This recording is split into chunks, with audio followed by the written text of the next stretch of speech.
Erik the Travel Guy with you, and don't forget to subscribe to my channel. It's very important. Jack Wirt is here. He's the Executive Director from Florida's Paradise Coast Convention and Visitors Bureau.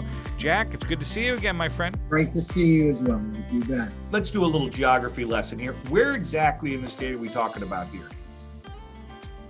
We're right on the southwest coast along the Gulf of Mexico, about as far south as you can get on the west coast of Florida.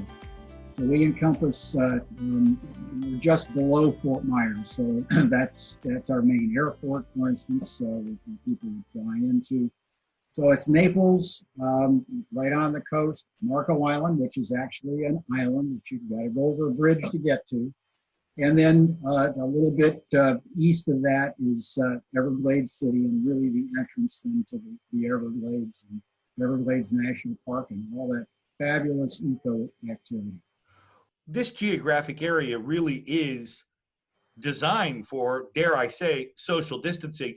There's a lot of space, and that's really been the focus of most of our messaging is if you want to travel, you can definitely find plenty of space. Even in nature, there's plenty of that. And we have so many wide open spaces. I don't know if you know it or not, Erik, but actually Collier County, which Naples and Marco Island are in, is 80% preserved. It's the largest landmass county in the state of Florida. Jack, I realize you're with the official Tourism Bureau. Yeah, right. You don't get to come here and make up statistics like that now.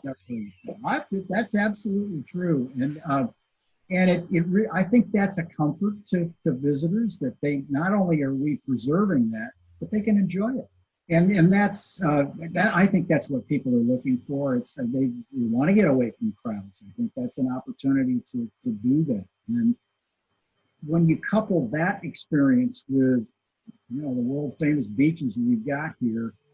You can do them both in the same day, which is pretty cool. You can't do that in other places. So people really can kind of get out and get away. You know very well what is your peak season, what's the shoulder seasons, how do you define those a little bit in terms of who else is going to be down there? Well, our high season is really the first quarter of the year, although folks do, depending on what the weather's up north, that can start as early as mid-November, and we'll start seeing people start to come down here as it gets colder up north.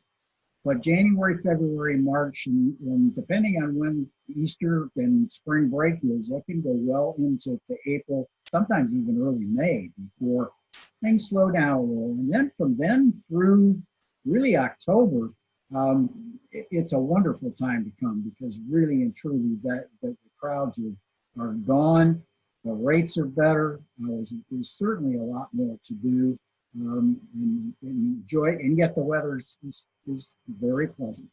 What are we going to do while we're there? Top 3 things in your opinion, and I'm going to hold you to this, so let's work this out a little bit.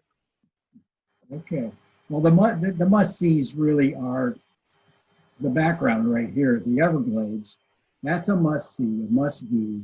I think the other is you've got to really, everybody loves to eat when they are on holiday. So the culinary scene is fantastic here in the area. We have really attracted a great group of very talented, award-winning chefs. We've opened their own restaurants. It really is a wonderful scene to do. And what's fun about it is you can walk to 50 restaurants in downtown Naples. Wow. They're all right there. Many of them have outdoor seating out in front by the sidewalk, and you kind of watch the world go by. That's people watching is a great sport around here, year-round. Really. So it's that, and I think that the third and most important part of what we offer is our beaches. People are really attracted to that. We're known as a beach destination. We get awards for that every year.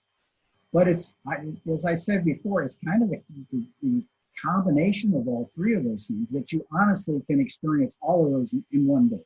And if you're here for 3 days, you really got to do it. Well, again, but maybe we need to redefine that a little bit. Why don't you charter a boat? Why don't you get on that water and go a little distance, do a little fishing while you're out there, even if you're not a fisherman?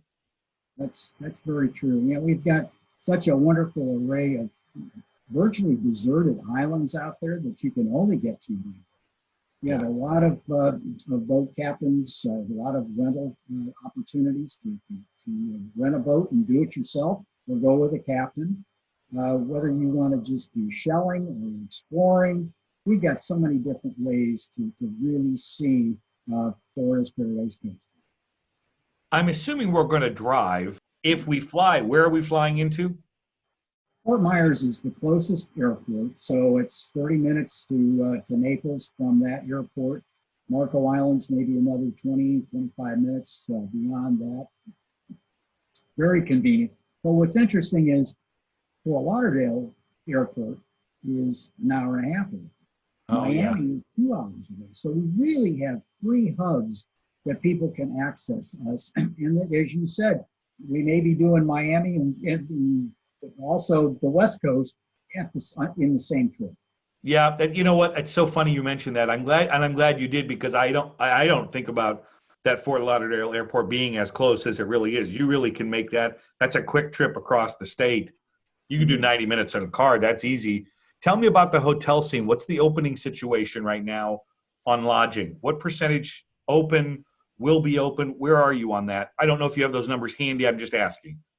Just this week, the majority of our resort properties reopened. They pretty much closed down because with such low occupancy levels, they really couldn't sustain the staffing level that they needed. So they closed during the time that people were staying home. Some of the smaller ones stayed open, but very limited staffing and occupancy levels. But just about everybody we're seeing opening up this week.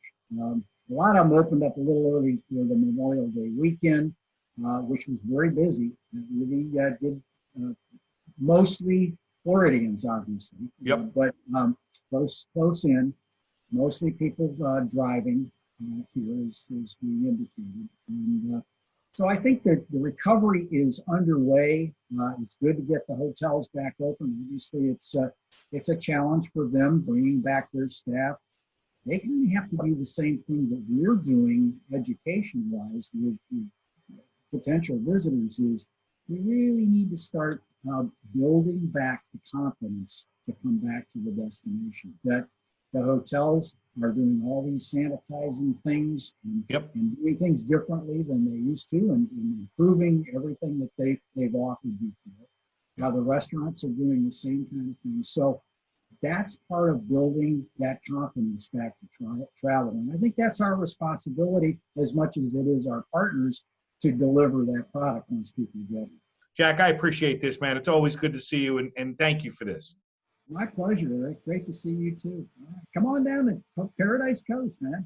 I mean, shoot, I need a break. I can go down. I don't have to be seen in public with this ridiculous haircut. This would work out for me.